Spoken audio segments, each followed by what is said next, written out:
problem is we don't know the history of Islam.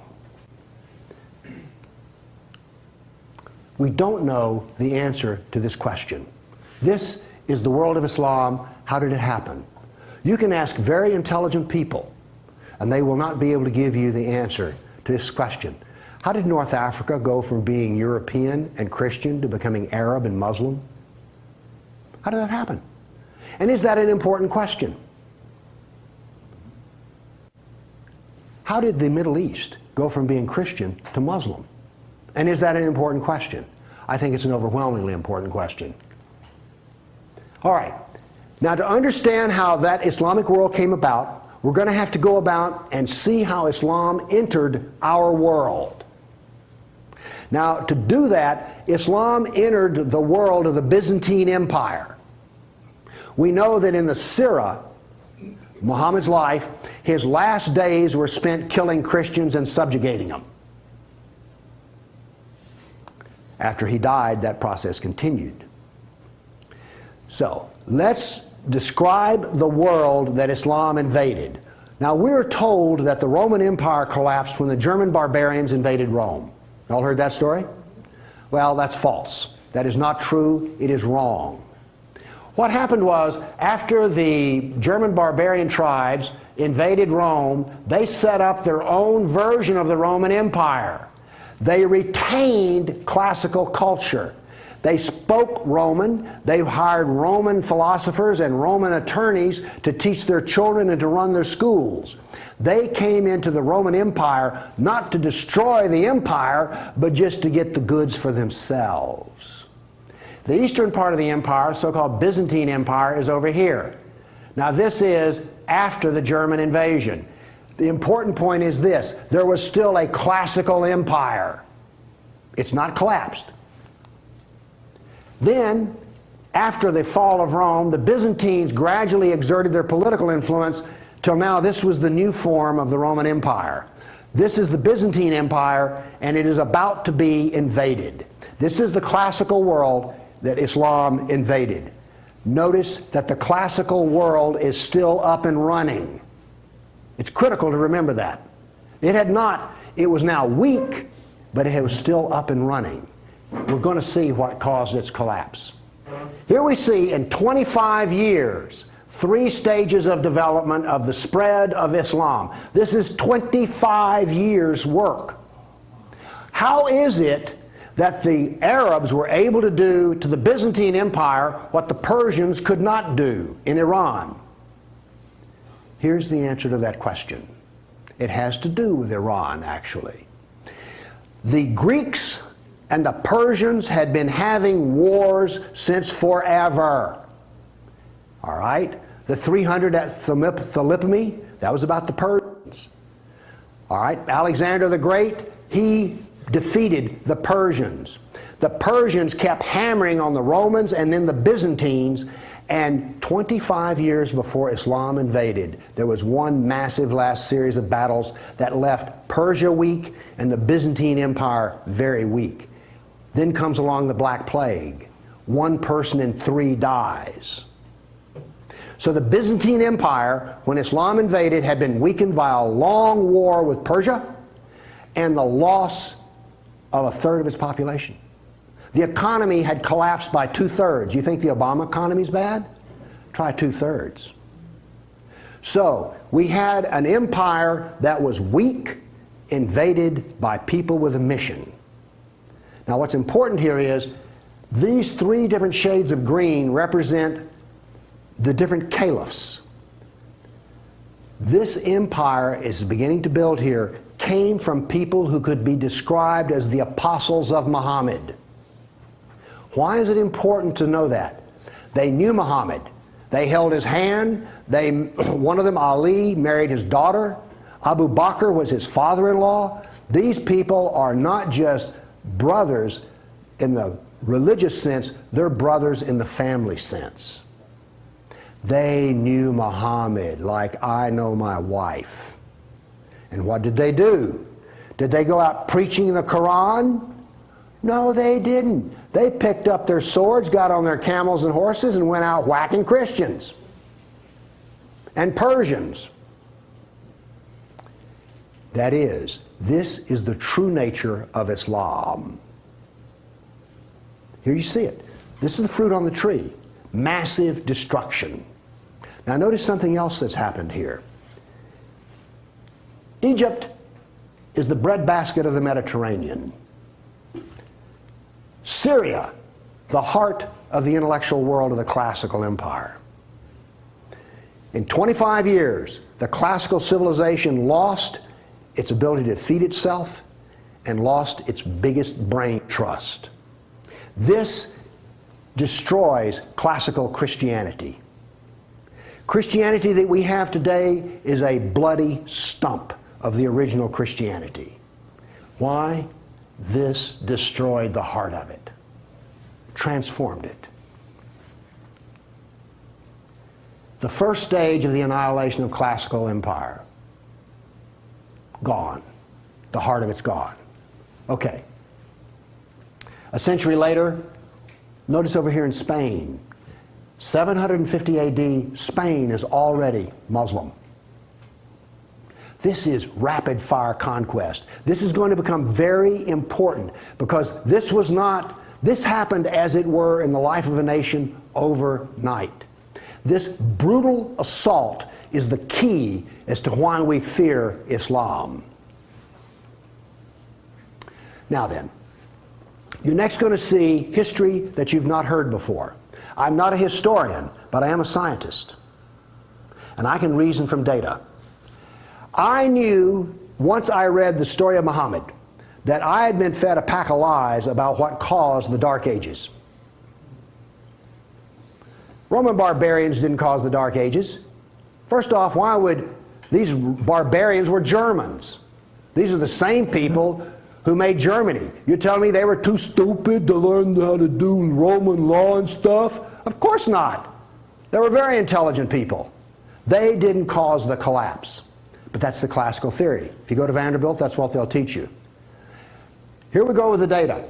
There has recently been a lot of classical ancient works that have been translated and put into a database format so they can be accessed.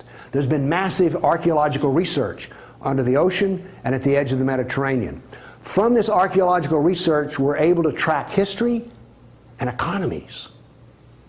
All right? That figure I gave you about how the economy collapsed, that came from the study of sunken vessels. Because if you're not buying much, you know, if 1 in 10, let's say 1 in 10 ships is sunk. That figure's not that high, but whatever. If you see a lot of sunken ships, there was a lot of ships sailing around. When they go down, the economy goes down. So from this data, we know a lot. And this, in particular, the database of ancient documents, gives us 548 battles that Islam fought against the classical world. This is all new information. I've talked with people who consider themselves history buffs, and they go, well, let's see, battles of Islam against Europe. Let's see, we've got the invasion, we got Tours, we got the invasion of at Gibraltar, we've got Lepanto, Gates of Vienna, collapse of... Okay, that's 5. You talk to a historian, and those are the 5 battles they can scratch up. And I remind you, you can have all of these slides if you just send me an email for it. Okay, what does this new data show us? It shows us this.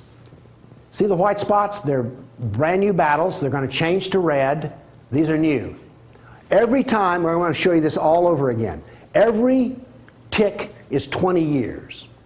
The new battles for that 20-year period come up in white, then they fade to red to show you the history. So white's what's happening right now, red has happened. Let's see how these 548 battles act out over.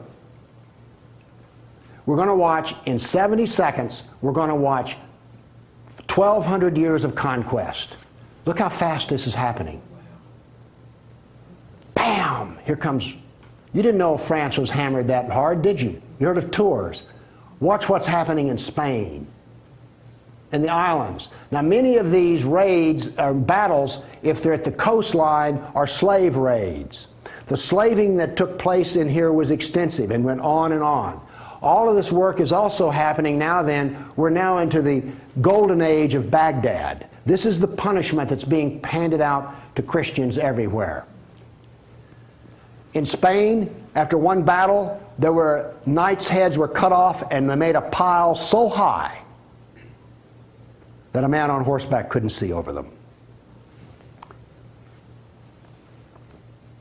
All of the European civilization in North Africa is now gone. I have a question. Have you read the 13th Tribe?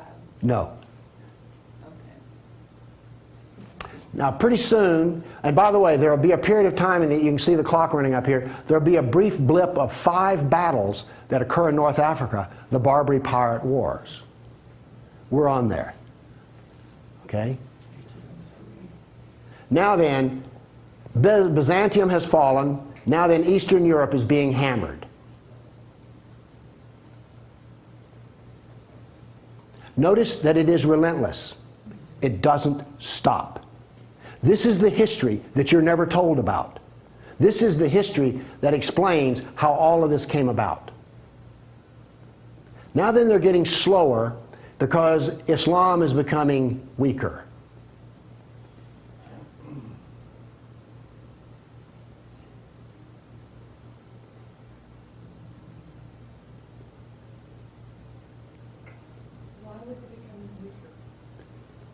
Corruption. All empires collapse from the inside ultimately. Okay. I say that what caused the collapse of classical civilization was not the invading German barbarian tribes. I say that classical civilization was destroyed by Islam. Now comes the question, why do we not want to know that? We're going to answer that question. All right, now I want to give you the headlines. With all those little dots, basically what I've showed you is just quantity. Okay? Relentless, but quantity. Now I'm going to give, we gave you 1,200 years of battles in like 70 seconds. Now we're going to go through in about 4 minutes. I'm going to give you the headlines from each century so you will know the emotional tone of what is happening. All right, 7th century. Muhammad sent Khalid out, the sword of Allah, to the Jizima tribe to offer Islam. They refused. He annihilated every one of them. At the Battle of Oasis in Iraq, for 2 days he spent out rounding up the losers, put them in a dry stream bed, and cut off heads until the stream ran with blood. He then took the captain of the Zoroastrian Persian tribe. His wife was there. He cut off the man's head, let the blood drain into the soil, and raped his wife in the bloody soil. That was one of the companions of Muhammad. This is the nature of jihad. Where did Khalid learn how to do that? From Muhammad. From Muhammad at the Battle of Khaybar. Umar conquered Jerusalem, and every Jew and every Christian became a dhimmi, which is a third-class semi-slave. You're now going to see, for the next few centuries, you're going to see Golden Age. We're told this myth of the Golden Age, how wonderful Islam is. So here's what's happening during the Golden Age. They started attacking Sind, which is the Hindus. 26,000 Hindus died. Armenian nobles were herded into a church after a debate, and the building burned down on top of them. At Ephesus, 7,000 Greeks are enslaved. We're still having the Golden Age. All new churches were ordered destroyed. At Amorium, there was massive enslavement of all the Christians. The Egyptian Christians revolt over the jizya, which is the dhimmi tax under the Sharia. Churches are burned, vineyards destroyed. 10th century was still in the Golden Age. In Thessalonica, 22,000 Christians enslaved. Christians massacred in Seville. In Egypt and Syria, 30,000 churches destroyed. You have your religion, I have mine. Still in the Golden Age, 6,000 Jews in Morocco killed, hundreds of Jews in Cordoba killed, 4,000 Jews in Granada killed, Georgia and Armenia invaded. In Hindustan, 15,000 killed, 500,000 enslaved. Golden Age, still upon us. In Yemen, the Jews are given the choice of convert or die. The Christians of Granada are deported to Morocco, and in India, cities are destroyed under the order convert or die. In one town, 20,000 Hindus became slaves. Still the Golden Age. 50,000 Hindu slaves decided to get freedom by converting to Islam. A new 20-year campaign created 400,000 new Muslims out of Hindus. Buddhist monks butchered, nuns raped. In Damascus and Safed, mass murder of Christians. Jews in Marrakesh massacred. Tabriz, forced conversion of Jews. Still, we're in the Golden Age. There are riots in Cairo, churches are burned, Jews of Tabriz are forced to convert. Tamerlane, one of the most evil men who ever lived, massacred 90,000 Hindus in one day. 30,000 in another battle, massacred in cold blood. Another Muslim leader takes 180,000 Hindu slaves. Oops, we're out of the Golden Age. See if you notice any change in tenor. Tamerlane destroys 700 villages in India. Now then comes he then turned to Iraq and annihilated the Nestorian and Jacobite Christians. The Nestorian Christians, half of the Silk Route in China was Nestorian Christian. The Nestorian Christians had emissaries and missionaries in the court of China. Afghanistan was partly Christian. All right? Gone. This is part of the destruction of the church that no one knows about. 700 years of attack, they finally destroy Constantinople. 16th century, the son of Tamerlane destroys temples, forced conversions. Two of his generals built 2 towers of human heads. Once again, you couldn't see over them. And then noble women, Hindu women, started the practice of sati, which was mass suicide in order not to be sex slaves inside of the Sultan's harem. 17th century, Jews of Yemen and Persia forced to convert, forced conversions of Greeks. The Zoroastrians are persecuted in Persia, and over 500,000 killed Hindus. 18th century, more Zoroastrian persecution, Jews of Jeddah expelled, Jews of Morocco massacred, Hindu persecution continues. 19th century, more forced conversion of Jews, Jews of Baghdad massacred. Oops, 250,000 Armenian Christians slaughtered in Turkey. Now then, in Persia, the Zoroastrians are completely annihilated. 20th century, over 1 million Armenian Christians killed. 1 million. So you now not only know the number of battles, you now see the tenor of what's going on. You now know quality and quantity. Do you get the drift on how bad this was?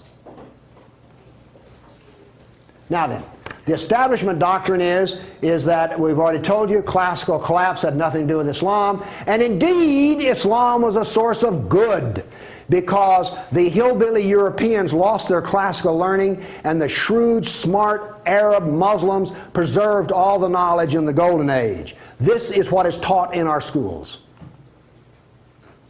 I maintain that it was annihilated by Islam. Okay. We've been talking about land here. I now want to talk about water, because classical civilization was based upon the Mediterranean Sea. Egypt was part of the Mediterranean world. It was not part of the African world, okay? Because to go from Alexandria, Egypt to Nigeria was a lifetime.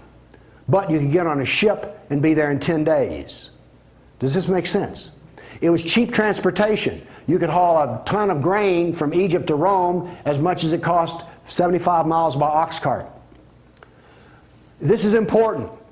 I'm going to be driving back on the interstate after I finish talking here. I do not expect to be attacked or shot at on the way. I presume that the interstate is safe travel.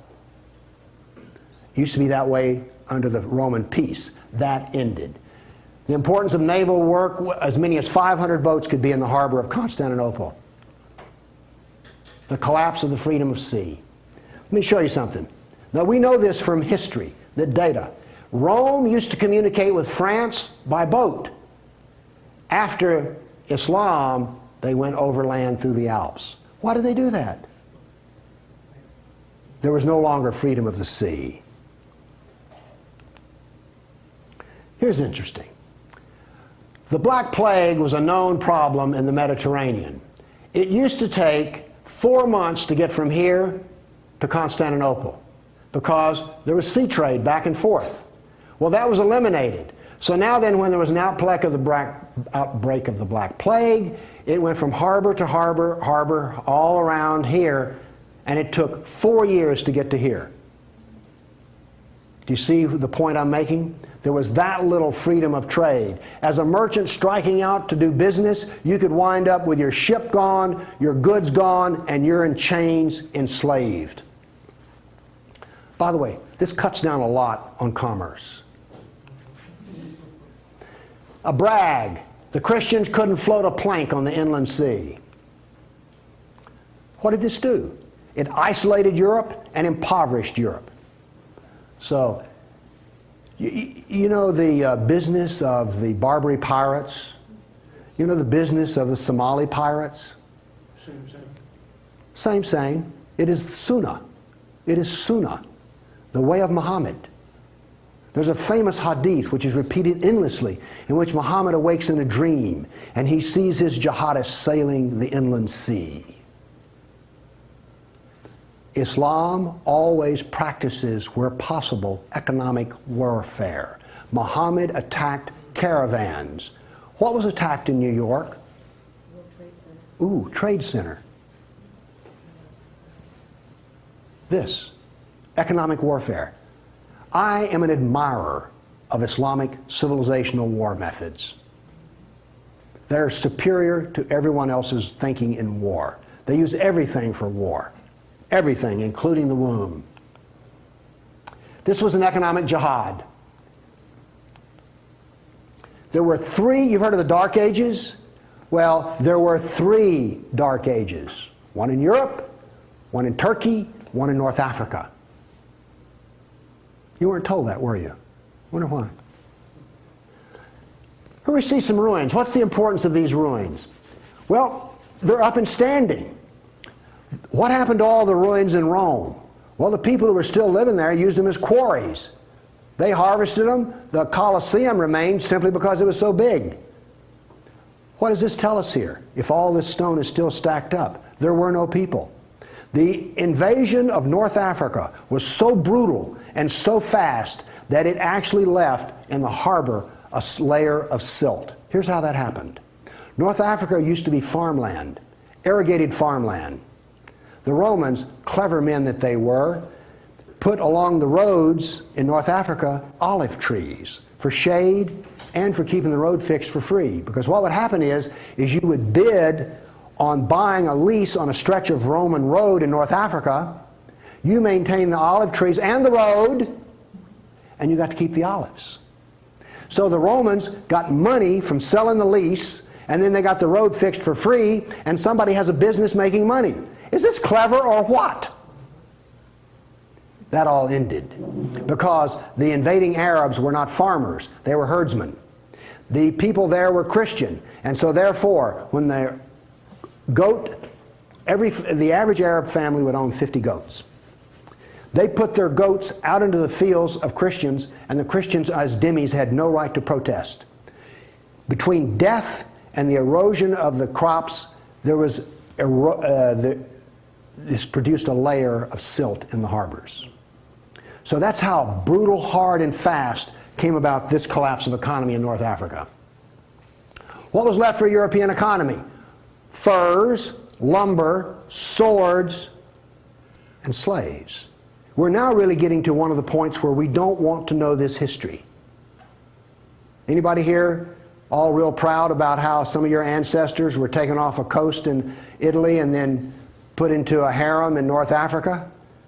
And now you have children from that who are distant relations. You see, you may have distant relations in the Arab world you don't know about because 1 million Christians were sold into slavery.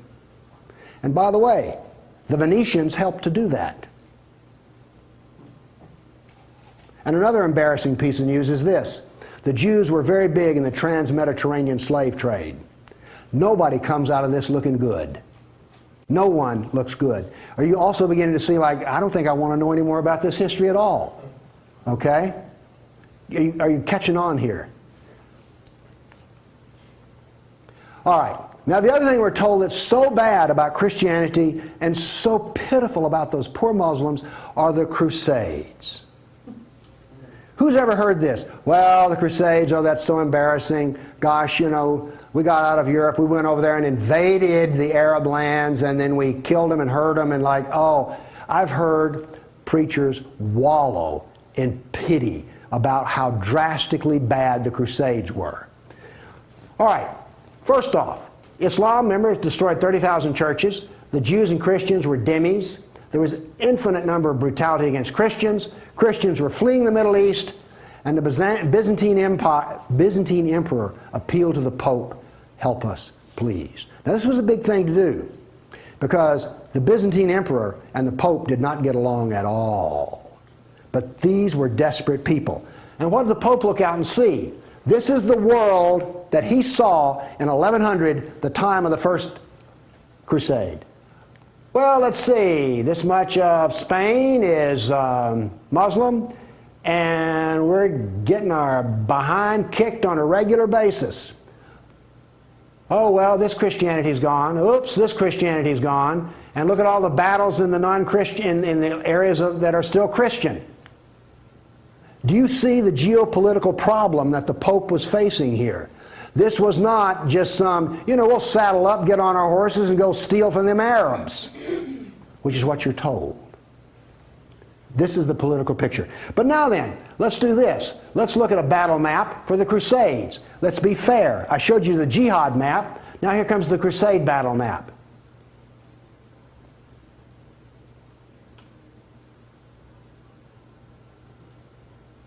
We're almost done. That's it.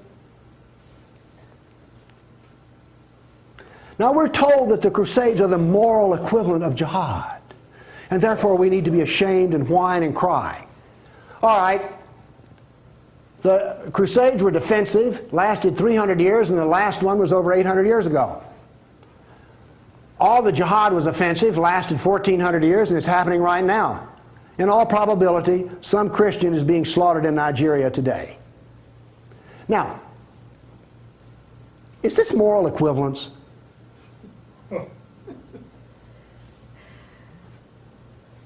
Why won't they teach this in a church school? So the ministers will stop, oh, the Crusades were just so terrible. No, the Crusades were one of the few times the church put steel in its spine. And then we apologize for it. Now then, let's go to the great benefits of Islam. We're told about two different golden ages. We're told about Andalus, the wonderful empire in Spain, in which there was multicultural peace, and Jew and Christian and Muslim all lived together in a golden age in Europe. You ever heard that?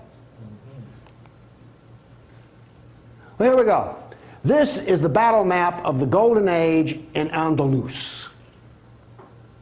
Now, while all this is going on, orders for slaves are being filled. The first slave order out of Spain was the Caliph ordered up 3,000 blonde virgins. They were shipped out of Spain. Battles are going on in which Christian knights die, but notice something here. The Christians won't quit fighting. This is going to take 700 years, and there's going to be nearly 150 battles fought. Where was this caliph located? There was more than one caliph at the time. This was a caliph in North Africa. Okay. Now then, looking at this, do you understand why when Isabel and Ferdinand were finally in full power, they told every Muslim in Spain to get out of here? They drove everyone out. Okay, my question for you is this. Was Andalus a multicultural golden age or a reign of terror? I claim it was a reign of terror, and it was not a golden age at all. And yes, there were a few people who had it good. The elites had it good. There were some rich Jews and rich Christians that had it good. Also, otherwise, there was constant war, slavery, and Christians had to wear a robe so you could tell a Christian from a block away. And a Christian couldn't carry a sword, and they paid special taxes. And then we come to the question, why are we told this story? Now we have the Baghdad Golden Age. Here we go. This is all the battles that are fought during the period of the Golden Age in Baghdad. Now, not only are they as busy as they can be killing Christians, but they're also busy establishing the Sharia doctrine. They're also busy establishing the Hadith doctrine. And they're also busy in doing things like slave trading. You know all those exotic pictures you've seen of the harem? They're sort of pre-Playboy sexy, beautiful women in gauzy outfits. All of those women were Christians. Less romantic sounding, isn't it? The other thing that's happening in Baghdad is this. A new philosophy is being generated in which there is no cause and no effect. This turns out to paralyze the mind.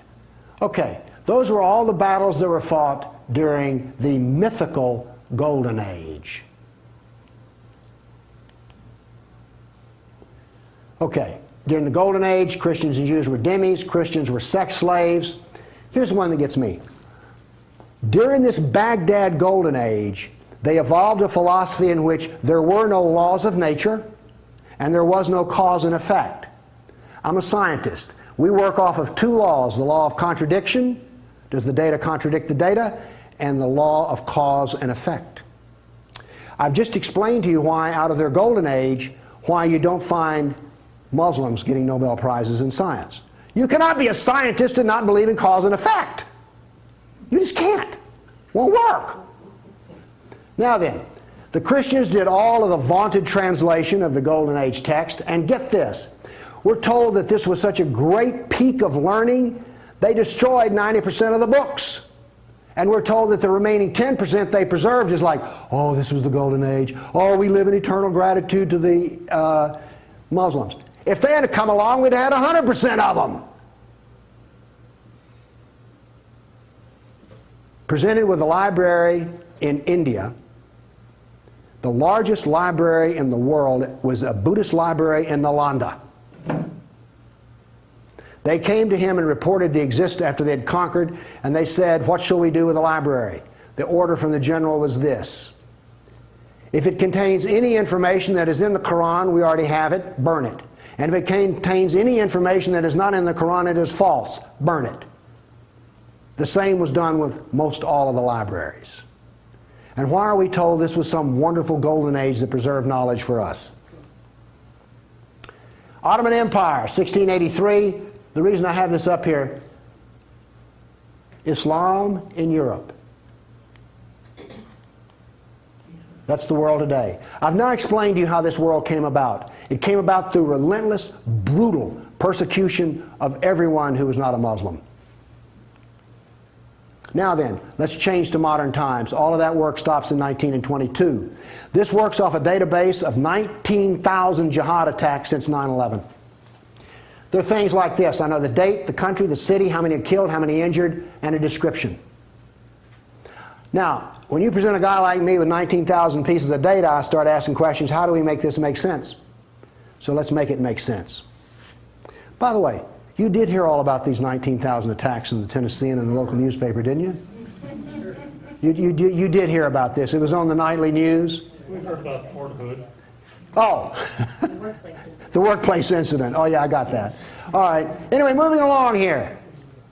This, by the way, is where all these took place. I think that's interesting. And you'll notice something. This is the Islamic world, and it all centers around it. But notice how much is happening in Europe. Okay. I take the data and I parse it and I divide it. I use Islamic doctrine to analyze this data. What does Islam insist on? Well, in my first lecture, I told you they're fixated on the kafir, right? So I use the kafir to analyze this data from an Islamic standpoint. See, I'm the ultimate multiculturalist. No, really. I'm the only person you've ever met who analyzes Islam on the basis of Islam. Here we go. Here we have, in the last 10 years, the total number of attacks. In the green, we have Muslim on Muslim violence. You mean a Muslim will kill a Muslim? Really? They're doing it in Syria as we speak, right? Remember Iran, Iraq? Okay. Then we have the only one I care about.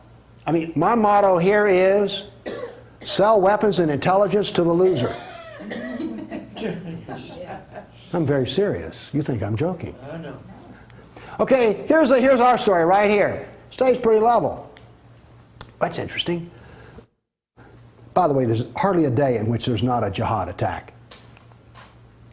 Modern jihad is relentless, just like classical. Oh, by the way, one of the things this curve proves right here, Islam is bad for Kafirs, Islam is bad for Muslims. Islam is bad for Muslim and non-Muslim. That's what this data shows us. You want to argue with that? Okay, modern jihad is relentless, but what did we see in the other battle map? It was relentless. There are two types of jihad, against the Kafir and against Muslim. You see, every time they kill a Muslim, the reason in Syria they're killing other Muslims, they're not real Muslims. Okay? Now then, we've introduced, however, a new phenomena. The mom and pop, non-state jihadi shop. Okay? All of those battles up to 1922 were out of the caliph. Okay? We now have non-state jihad. That is all that is different. Okay, jihad attacks per year. I just chose the top 4 nations. But this doesn't really give us what we want because Israel's teeny weeny and India's great big, so let's do this on per capita. Now then, Israel, I bet you were surprised about Thailand. You didn't know that Thailand was getting whacked on a regular basis, did you? And look, here's a Christian nation, the Philippines, ranks number 3. And then India was Hindu. Oops, wait a minute. Do you know what I just told you? Jihad is against the Jew, the Buddhist, the Christian, and the Hindu. This is the data. Now you go to these dialogues, these multicultural smoozes they have, where the preacher and the rabbi and the imam show up. The preacher and the rabbi show up to tie, the Muslim shows up to win. And then what does the Muslim tell them? Oh, the Christians and the Jews, they're people of the book. Oh, we're brothers in the religion of Abraham with the Christian and the Jew. You know, we're practically the same. We're brothers in Abraham. How's that stuff work out? Well, here's one of your people of the book. Here's another people of the book. Turns out they'll kill a Jew, a Buddhist, a Christian, or a Hindu just as fast as they will another. So much for being brothers in the religion of Abraham. The data does not support the theory. Therefore, the theory is wrong. There is no brotherhood of Abraham, except in the minds of people who occupy pulpits. The jihad is against the Jew, the Buddhist, the Christian, the Hindu, and the secularists, by the way. The secularists are the worst of all. Well, maybe worse than the Hindu. It's hard to know, you know, I mean, really. It's against all Kafirs. That's who the jihad is against. The religion of peace, here we go. 548 battles, 19,000 jihad attacks. In 12 decades, in 1,400 years that are jihad-free. Therefore, Islam is 91% violence and 9% peace. So George Bush was 9% right when he declared religion of peace. Constant violence is why? There's a doctrine. The doctrine of jihad is found in the Sirah, the Quran, and the Hadith. We've already been over this. They don't like Kafirs. We have a whole doctrine of jihad within the text. Islam was only successful through jihad. Therefore, we have a doctrine which produces jihad, and it produces this effect of the collapse of civilizations. Here you go. Tears of jihad. 270 million dead over 1,400 years. Read them and weep. Read them and weep. The doctrine drives history. History shows the true nature of political Islam. Political Islam is the enemy of all Kafir nations. There's an intellectual history. In 1,400 years, I've read a lot of old documents. They never talk about the Muslim. They talk about the Arab, the Turk, the Moor, Al-Qaeda, Asian, and it's always been by specialists. And today, all the established specialists are apologists for Islam. Why was the Quran code not cracked in recently? How come we don't teach Muhammad? And why is the Golden Age propaganda taught? Why do we remain ignorant and keep suffering? I maintain there's a reason for this. I maintain that this constant brutality over the centuries has produced in the Western mind the equivalent of the abused dog, the beaten wife, and the raped child. We do not think correctly. Everybody's seen the beaten dog that when you approach it? That is the Western mind. We deny the attacks. How much jihad is ever reported? The churches will not even admit that a Christian suffers anywhere. Fear. Muhammad used fear. Any public critic of Islam has a certain fear element there. Guilt. Oh, we haven't treated Islam right. If we treated him better, everything would be good. We don't teach the history. We humiliated. Who here is going to go home and brag about how your ancestors were slaves, how your history was annihilated, and that all we teach is the lie of the golden age? Have you not noticed since 9/11 how bitter and angry politics has gotten? The reason is we're not allowed to get angry at the enemy, so we get cranky with each other. We're powerless. Anybody want to debate about this? The abuser. Muslims will not admit they sold a single slave or ever killed a person. They're arrogant and self-confident. Islam is perfect. Word Islam means submit. They expect submission out of us, and they get it. Islam is the victim. After 9/11, I heard this. The real victims of 9/11 were the Muslims. You heard that anywhere? After 1,400 years of jihad, brutality, enslavement, theft, deception, rape, annihilation, and insults, the kafir mind has become identical to that of an abused victim. Our only solution is to face our history and welcome it and embrace it. So what I'm going to do right now is I'm going to crunch 1,400 years of Islamic history in 5 minutes and make it as exciting as I can possibly make it. Because I hated history when I was a little girl. At this age, I appreciate history. And now I understand why they say those who don't learn from history are doomed to repeat it.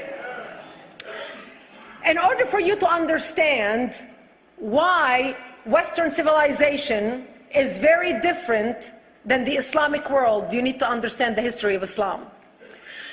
When Prophet Muhammad supposedly revealed his revelation from the angel Gabriel that he is supposed to be the last of the prophets in the early 600s, he started preaching in his own city, Mecca. He tried to recruit friends and followers to be able to spread his religion. And he tried for 12 years and failed. And after 12 years, he was only able to recruit his immediate family and friends. So he decided, if I go to Medina, which was the Jewish hub of Arabia, the business hub where the Jews lived, if I go there and preach my religion to them, if they accept me, that will buy me respect and stature between my own people, and they will accept me.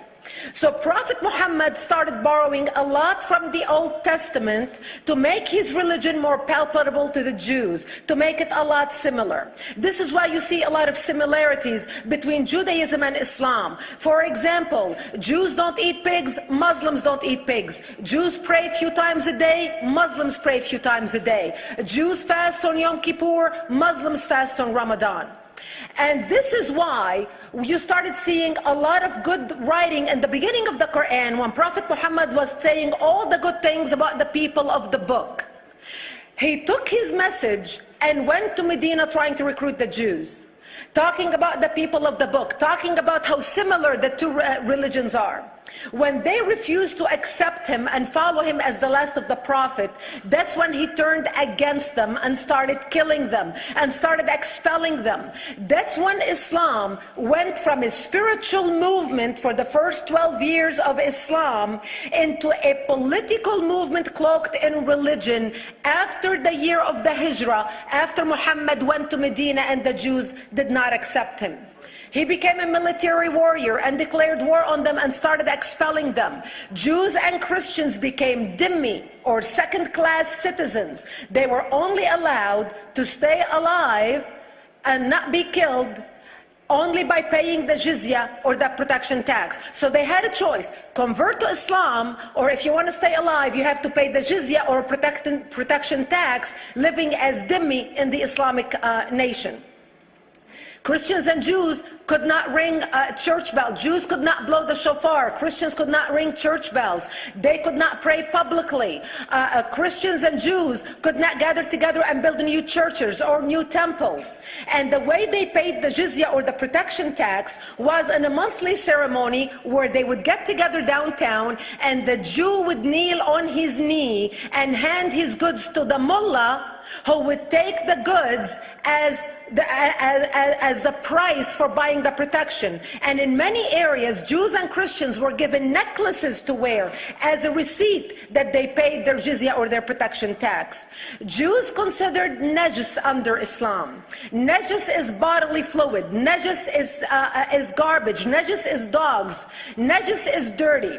So Christians and Jews were treated as second-class citizens. Islam continued to grow. As Islam grew, more people became dhimmi, or second-class citizens.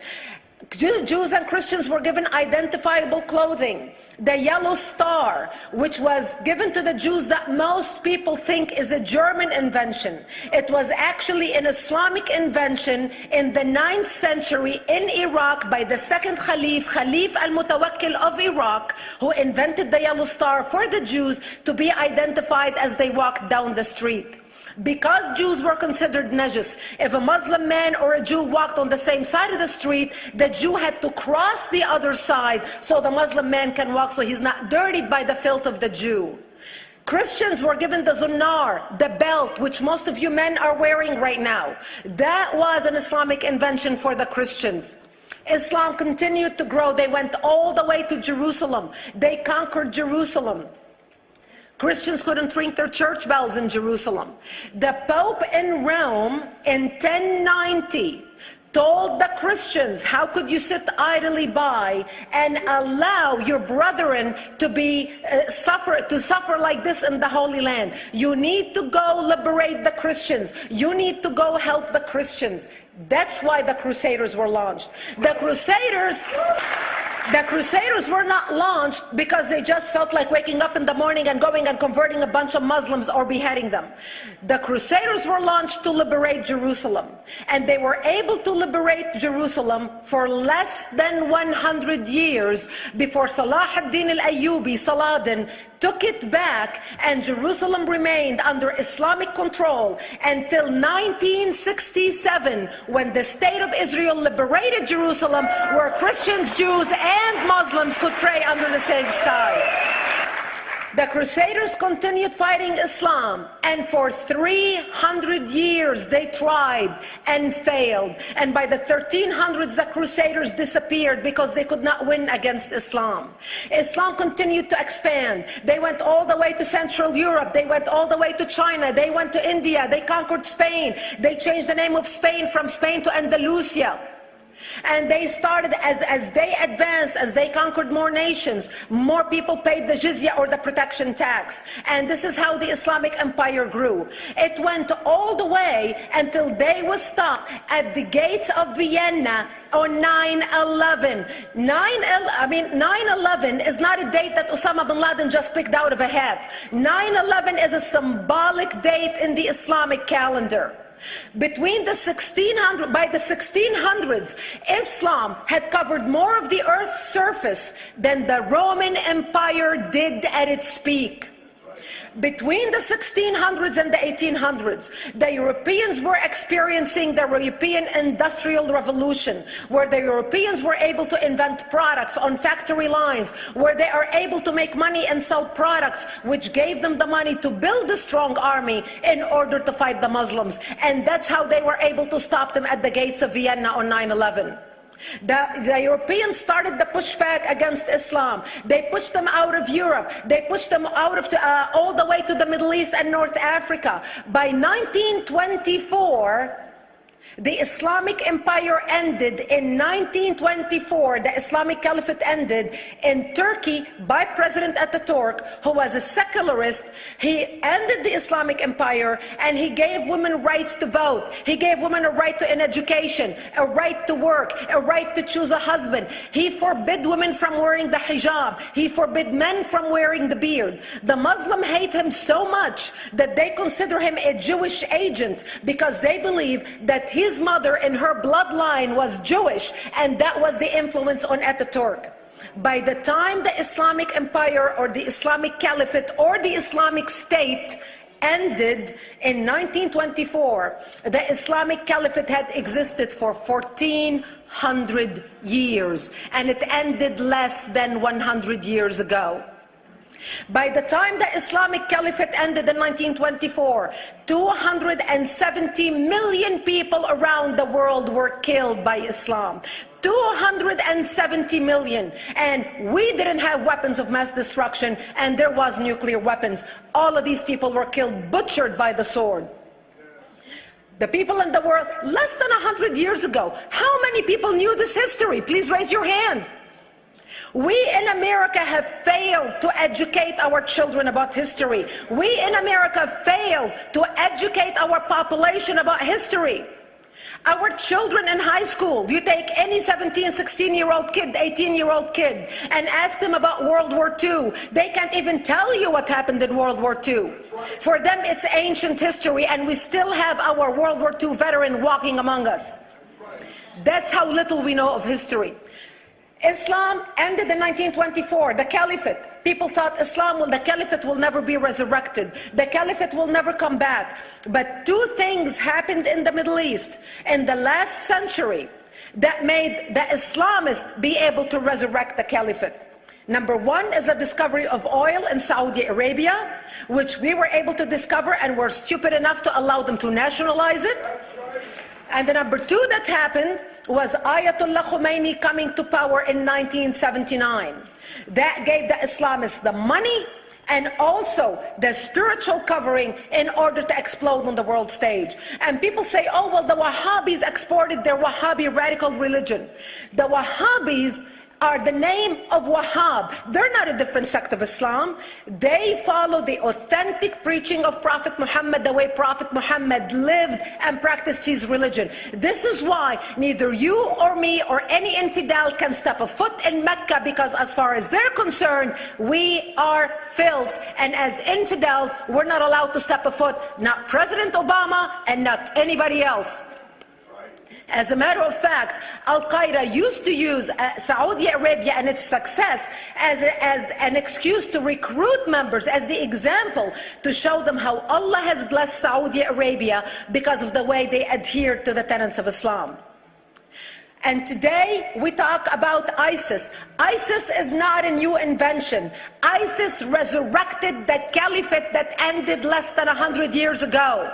Except we are too ignorant and too uninformed to understand what ISIS is doing and why ISIS is succeeding.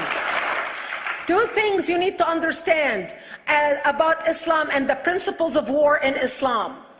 One is the law of taqiyya, which means lying and deception. It means that a Muslim man can lay his hand on the Quran and swear that he is telling the truth, knowing that he is lying, but also knowing that the Quran will forgive him because he is advancing the cause of Islam. The second thing you need to know about is that the Treaty of Al-Hudaybiyah, which is an Islamic principle of war and a model on how to deceive your enemy when you have to sign peace treaties with your enemy. And it is based on an example by Prophet Muhammad. Prophet Muhammad was attacking the Meccans and their caravans when he was living in Medina. One day he attacked them because this is how he got the goodies. He would attack them, rob them, and spread the goodies among his men. And this is how he was able to recruit, because this is how people made money without working. And so he attacked the Meccan caravans. When he realized he's not able to defeat the Meccans in that city of Al-Hudaybiyah, in that place, he signed a 10-year treaty with them. Does that sound familiar? A 10-year treaty with them that says he will not attack them, he will have peace with them, he will not declare war on them. Muhammad used the treaty for 2 years to build his military, strengthen his army, and when he realized he was strong enough to attack his enemies when they least expected it, because they thought they had a peace treaty with Muhammad, he broke the treaty, attacked them 2 years later, and Mecca fell within 24 hours because they were not expecting the attack. And that became a principle of war in Islam. And to give you an example of how that is practiced, this is why anything signed with Iran means nothing to them. And to give you an example of how this law has been put to use in recent history, Yasser Arafat, who's not an Islamist, but he is a Muslim, met with the Israelis and signed the Oslo Accord in 1993. Remember all the handshaking at the lawn of the White House? The Oslo Accord, Yasser Arafat used the peace treaty, the Oslo Accord with Israel, to get Israel to bring him back and give him his territory, finance his military, train his police, and give his police the weapons. Yasser Arafat broke the Oslo Accord 8 years later, didn't even wait 10 years, and declared the second intifada in 2000, and all hell broke loose. He used the same treaty to win and deceive against his enemies and deceive his enemies. When Jordanian press, after Yasser Arafat signed the Oslo Accord with Israel, and Egyptian press would interview Yasser Arafat, and they would say, how could you sign a peace treaty with the devil? How could you sign a peace treaty with the Jews? Yasser Arafat will tell them, remember Hudaybiyah. That's all he would have to say. The whole Muslim world knew exactly what Yasser Arafat was talking about. We in the West and the Jews in Israel, it was over their heads. Nobody understood what Hudaybiyah was referring to. And this is the type of deception that we are dealing with. So when Iran signs a peace treaty with the United States for 10 years, they are using us as useful idiots, as gullible, ignorant people who are signing a peace treaty with the devil in order for Iran to continue her thing. That is why it is so important to be wise about who we're going to put in the White House next year. This is why it is very important that whoever we're going to elect next year to office, that the next president be well informed about the history of radical Islam, understand our enemy, understand what ISIS is all about, understand what their end goal is. And this is exactly, people are wondering how come ISIS is having such success recruiting people from all over the world. They exploded all over the world. The Pew Research did a poll, and of course the Pew Research is not Brigitte Gabriel, is not Fox News, is not Tony Perkins. The Pew Research did a poll in 2013 when they went around the world and interviewed Muslims from Islamic countries all over the world, and they asked them two questions. Would you like to have Sharia law as the law of your country? And would you like to see the Islamic Caliphate? And remember, this was in 2013, before ISIS. The 5 top countries in the world, in the Islamic world, the 5 top Islamic countries: Indonesia, 204 million Muslims; Indonesia, Afghanistan, Indonesia, Pakistan, Egypt, Nigeria, and Bangladesh. 77% of Muslims interviewed in these Islamic countries, 77% want the establishment of Sharia law and want the establishment of an Islamic state. That means 77% of the world, quote, moderate Muslims agree with the establishment of ISIS and what ISIS is doing.